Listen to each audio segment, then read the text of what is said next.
पत्रिका देश हरियाणा के पिछले एपिसोड में हम चर्चा कर रहे थे महात्मा फूले के तीसरे भाषण सभ्यता के ऊपर, जिसके तहत अब तक हमने जाना कि महात्मा फूले हमें बताते हैं कि किस प्रकार बलिस्तान की जो प्राचीन सभ्यता थी वो कितनी उन्नत थी, कितनी प्रॉस्पेरस थी और यहाँ के जो लोग थे वो बहुत सभ्य और सज्जन थे।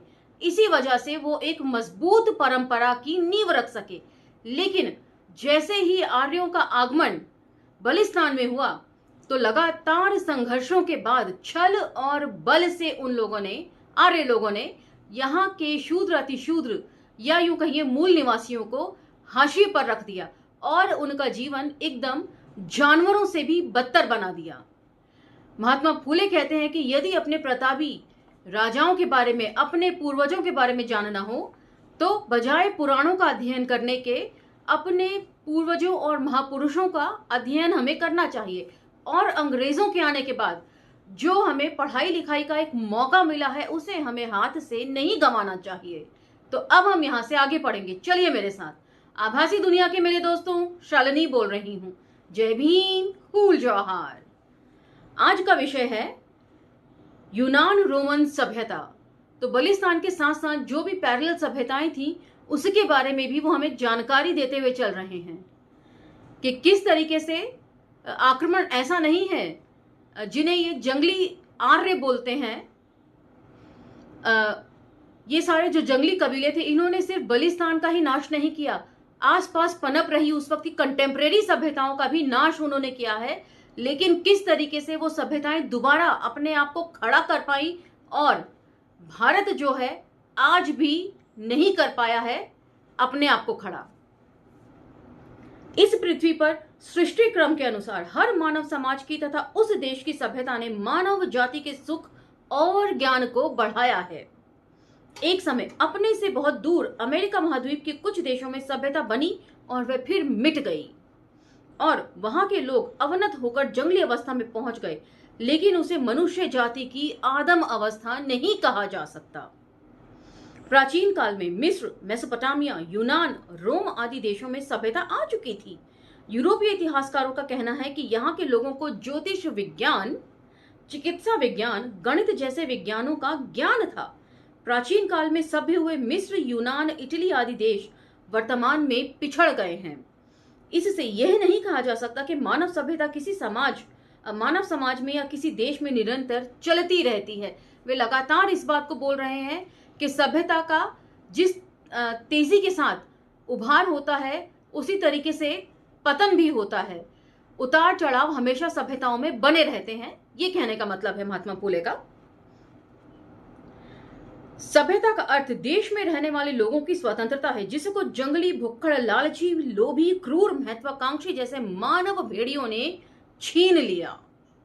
कुछ लोगों को भगा दिया, कुछ को गुलाम बना लिया और इस देश के मालिक बन बैठे और उनकी सभ्यता को झपट कर खुद मजे से रहने लगे।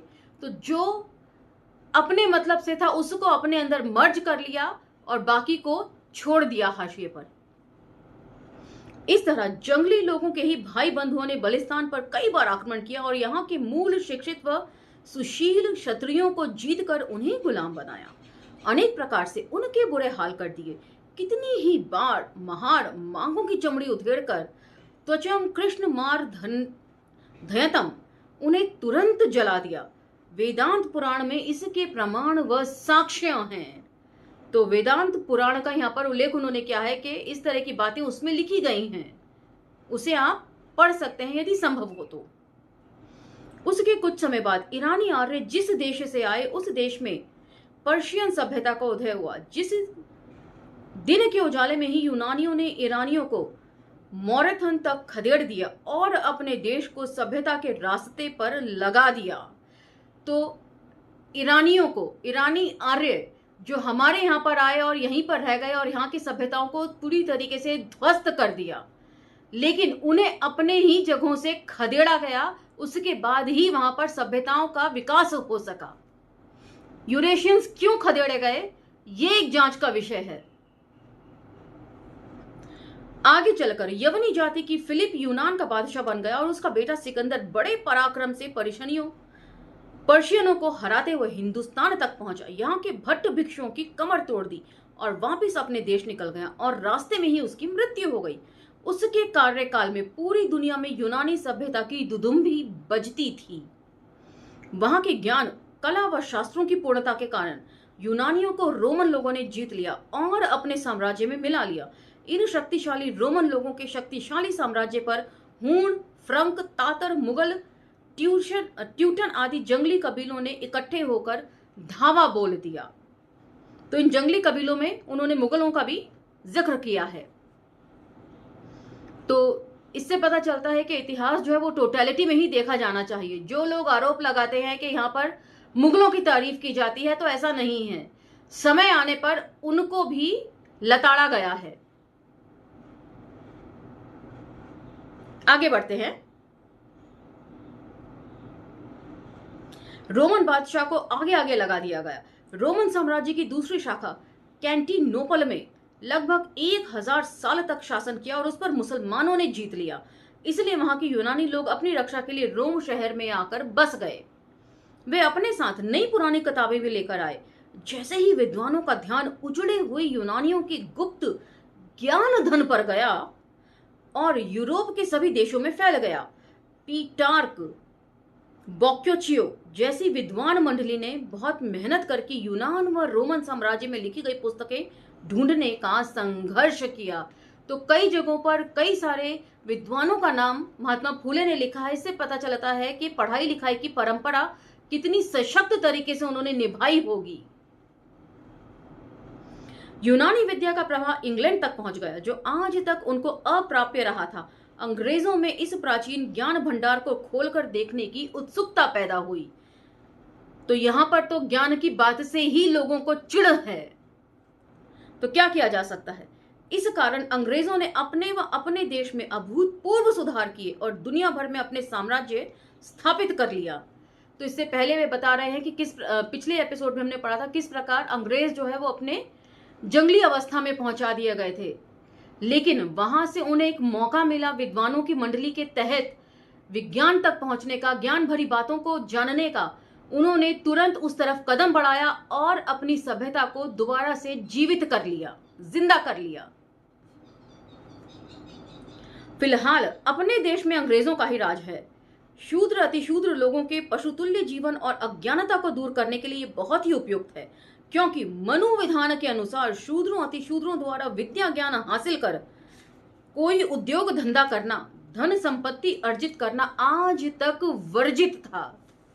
तो मनु के विधान की यहां वे बात कर रहे हैं कि मनुस्मृति में क्या क्या लिखा हुआ है कि शूद्र अतिशूद्रों को किसी भी तरीके से सुख सुविधा नहीं भोगनी चाहिए। अभी कल ही का शायद कोई मैंने वीडियो देखा था जिसमें यूपी का ही कोई शहर था, एक दलित को सोने की चेन पहनने के कारण बुरी तरह पीटा गया और उसकी चेन तक छीन ली गई। हम 2022 की बात कर रहे हैं, ये 2022 की घटना है, कोई सैकड़ों साल पहले की घटना नहीं है। तो आज भी मनु का विधान तेजी से लागू करने की कोशिश की जा रही है जगह जगह पर। इसलिए वह अज्ञानी व दरिद्र होते हुए पशुओं की तरह रहने की आदत बन गई और गुलामगिरी में ही संतुष्ट रहने को पुण्य समझने लगे। अब हमें अंग्रेजी विद्या सीखकर ज्ञान बढ़ाते हुए अपनी व अपने बलिस्तान की शान को भी बढ़ाना चाहिए। तो यही सब चीजें जो हैं भगत सिंह ने अपने लेख मैं नास्तिक क्यों हूं में लिखी हैं। उसमें भी वे इस बात का जिक्र कर रहे हैं कि किस प्रकार कॉन्फिडेंस, आत्मसम्मान हटाकर उन्हें गुलाम बने रहने के लिए प्रेरित किया जा रहा है और उनके अंदर इतनी हीन भावना भर दी है कि उन्हें लगता है कि वे जो कर रहे हैं, जो तलवे चाट रहे हैं, वही शायद उनके लिए सही है। नेक्स्ट टॉपिक है गुलामगिरी के इतिहास की ओर ध्यान दो। आज यूरोप के जो देश सभ्यता के नाम पर आसमान छूते दिखाई देते हैं, वे सभी देश रोमन साम्राज्य के नष्ट होने के बाद 1400 सालों तक अज्ञानता के अंधकार में डूबे हुए थे। शायद ये वही काल का जिक्र यहाँ पर महात्मा फूले कर रहे हैं जिसे रेनेसा काल या पुनर्जागरण काल कहा जाता है, उससे पहले का जो काल था। तथापि यहाँ के बुद्धिमान लोगों का यूनानी व रोमन लोगों के प्राचीन काल में जीर्ण शीर्ण ग्रंथों पर ध्यान गया और उसके बारे में आंतरिक जिज्ञासा उत्पन्न हुई। उनका अध्ययन शुरू हुआ। वह देश सभ्य होने लगा और भौतिक विज्ञान की अलग अलग बातों को ढूंढने की जबरदस्त चुटक लगी और शोध होने लगे, अनुभव सिद्ध और प्रयोग सिद्धांत बनने लगे। कोई भी चीज, कोई भी देश तभी प्रॉस्पेरिटी की तरफ बढ़ सकता है जब वो विज्ञान को अपना जरिया बनाता है उन्नति का। यदि पोथी पुराण में ही आप बैठे रहेंगे तो कभी भी वैज्ञानिक उन्नति नहीं होगी, और वैज्ञानिक उन्नति नहीं होगी तो किसी भी तरह का यहाँ पे ज्ञान भी उन्नत नहीं हो सकेगा। यही महात्मा फूले समझाना चाह रहे हैं इस लेख के जरिए कि जहां जहां भी सभ्यताओं ने विकास किया, जहां जहां भी प्रॉस्पेरिटी वापस लौटी, वो विज्ञान के जरिए लौटी, पढ़ने लिखने के जरिए लौटी, ना कि धर्म के जरिए।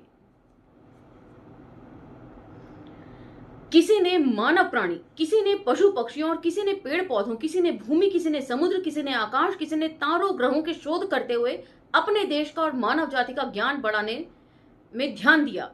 कितने ही लोग अमेरिका की खोज करने लगे तो कितने ही हिंदुस्तान, चीन जैसे देशों की में जाने लगे। कुछ लोग दक्षिण ध्रुव की ओर तो कुछ लोग उत्तर ध्रुव की चारों ओर घूमने लगे। कुछ विलक्षण लोग दोनों हाथों में पंख लगाकर पक्षियों की तरह आसमान में उड़ने की कोशिश करने लगे, और इसी कोशिश ने लगातार की गई इन कोशिशों ने एरोप्लेन या जेट एज से हमें मिलवाया। तो कुछ लोग तोप के गोलों पर बैठकर चांद में जाने की कल्पना करते हैं। इससे मानव बुद्धि का आसमान की तरह विशाल व अतर्कीय होना समझ आता है कि मनुष्य की बुद्धि बहुत ज्यादा विशाल है और तर्कपूर्ण होती है, तभी तरह तरह के नई नई जो खोजें होती हैं, एक्सपेरिमेंट्स होते हैं, वो हम कर पाते हैं। प्राचीन यूनान व रोमन लोगों द्वारा लिखित पुराने ग्रंथों की तुलना में हमारे यहाँ के सनातनियों के पुराने ग्रंथों में जिस प्रकार के झूठे और कल्पित किस्से घुसाकर अनुपयोगी कर दिया गया है, उस प्रकार की दुर्दशा Homer, Plato, Aristotle, Herodotus, Leucippus, ल्यूकिड, हीरो, टोलेमी आदि विद्वानों द्वारा लिखित ग्रंथों में नहीं हुई। वहां के लोग ईमानदार रहे हैं अपने लोगों के भविष्य के विकास के लिए, इसलिए वहां पर इस तरह की अनर्गल बातें नहीं होती हैं। धर्म और विज्ञान दो अलग अलग चीजें हैं, और वहां पर जितने भी महापुरुष हुए उन्होंने वैज्ञानिक सोच के जरिए लोगों को आगे बढ़ाया है, अपनी सभ्यताओं में एड ऑन्स किया है। जबकि हमारे आर्यों के आने के बाद भारतीय सभ्यता में लगातार झूठ बोलकर वेद पुराणों में चमत्कार उत्पन्न करके चमत्कारी चीजों को बताया जा रहा है कि खीर खाने से भी बच्चा पैदा हो सकता है। क्या यह संभव है? जरा सोचकर बताइए। नहीं ना? तब फिर वेद पुराणों को पढ़ने का क्या महत्व है? यदि उनकी बखिया उधेड़ने की नियत से पढ़ना चाहते हैं तो जरूर पढ़िए, जैसे डॉक्टर अंबेडकर ने पढ़ा। लेकिन उन चमत्कारों पर भरोसा करके यदि बैठ जाएंगे तब आपकी उन्नति हो ही नहीं सकती। यूनानियों का ज्ञान तंत्र समझने के बाद यूरोपीय लोग दुनिया की भाप, आंख, बिजली के साथ साथ सूर्यमंडल को भी पकड़ने की कोशिश कर रहे हैं। मतलब कोई पक्षियों की तरह आकाश में 10-20 फरलांग भ्रमण करके संतुष्ट नहीं हुआ।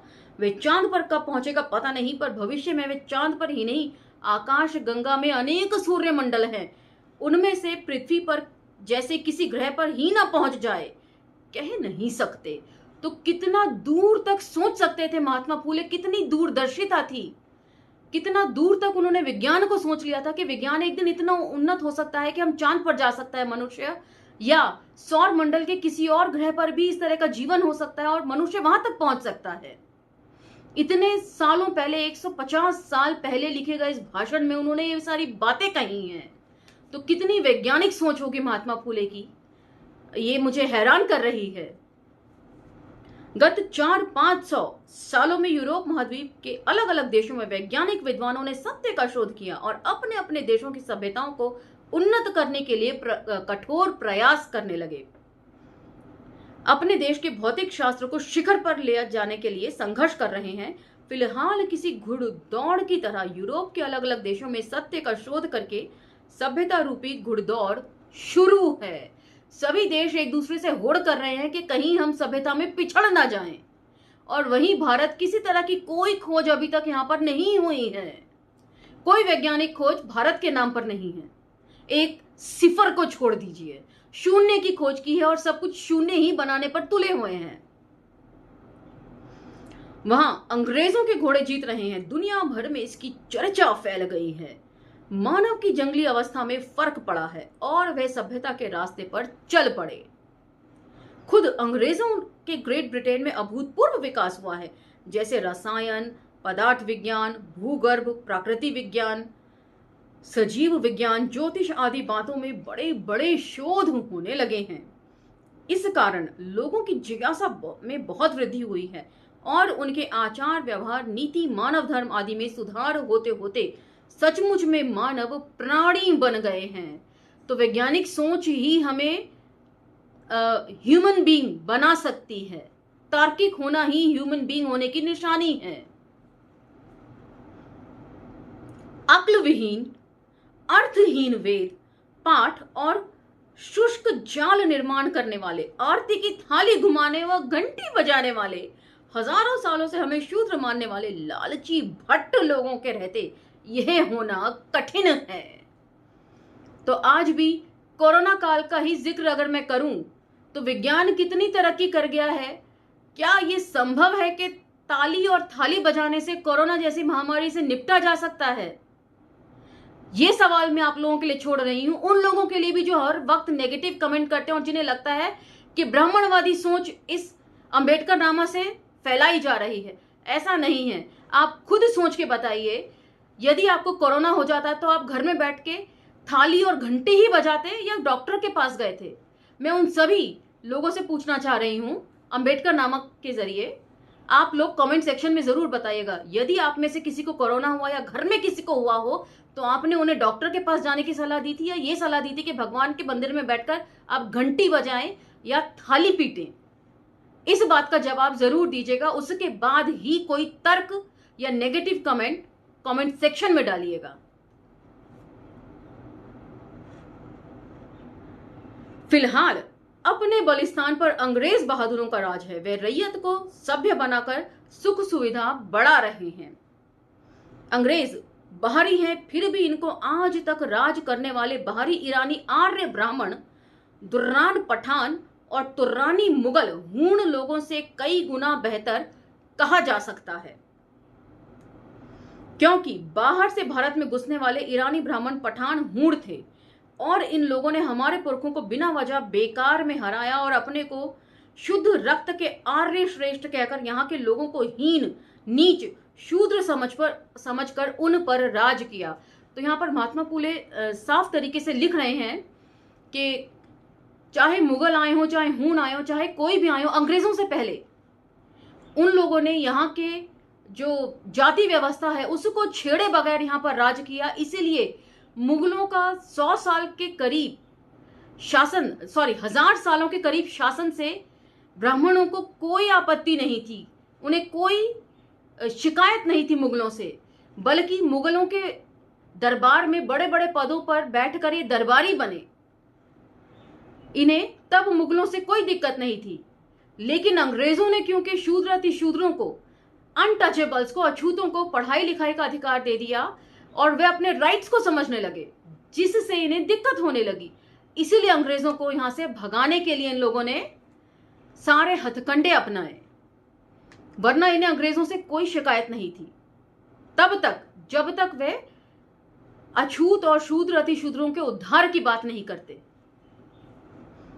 तो हिस्ट्री को जो है वो टोटलिटी में देखने की जरूरत है। मैं हर बार हर एपिसोड में कह रही हूं, कमेंट सेक्शन पे कमेंट करने से पहले इन सब चीजों के ऊपर सोच विचार कर लिया कीजिए। खाली कमेंट करना है और नेगेटिव कमेंट करना है इसीलिए मत किया कीजिए।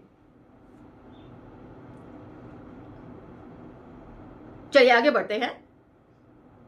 हमारे पुरखों को बिना वजह बेकार में हराया और अपने को शुद्ध रक्त के आर्य श्रेष्ठ कहकर यहाँ के लोगों को हीन, नीच, शूद्र समझकर उन पर राज किया। इस तरह इन बाहरी लोगों ने इंडिया के मूल निवासियों की संतानों को पशु तुल्य बनाया। उनकी थोपी हुई गुलामगिरी को खत्म करने के लिए अंग्रेज लोगों का राज उपयुक्त है। इसलिए शूद्रों, फटाफट जाग जाओ, विद्या सीखने की जल्दी करो और हजारों साल की पशु तुल्य जिंदगी को फेंक दो और सभ्य मनुष्य की तरह जीने का संकल्प करो। अगर हमने ऐसा नहीं किया तो जानवर और हम में कोई अंतर नहीं रहेगा। तो शुरुआत में भी वे ये बात कहते हैं और आखिर में भी महात्मा फूले इसी बात पर इस भाषण को खत्म करते हैं कि जितना जल्दी हो सके ज्ञान हासिल करने की कोशिश कीजिए। और ज्ञान का मतलब खाली डिग्री हासिल करने से नहीं होगा, चीजों को समझने से भी होगा। यदि आप डिग्री हासिल करने के बाद डॉक्टर, इंजीनियर बन जाते हैं, प्रोफेसर बन जाते हैं, लेकिन मंदिर में जाकर घंटी ही बजाते हैं और चमत्कारों में ही उलझे रहते हैं, तो मेरे ख्याल से आपकी पढ़ाई लिखाई और उस डिग्री का भी कोई महत्व नहीं है। यही शायद यहाँ पर महात्मा फूले समझाने की कोशिश कर रहे हैं। इसी के साथ आज का ये एपिसोड समाप्त होता है। अगले एपिसोड में आपसे फिर भेंट होगी। तब तक अम्बेडकर नामा को लाइक, शेयर, सब्सक्राइब करना ना भूलें। और यदि ये वीडियो आपको उपयोगी लगते हों, इन्हें स्प्रेड करना भी ना भूलें। धन्यवाद।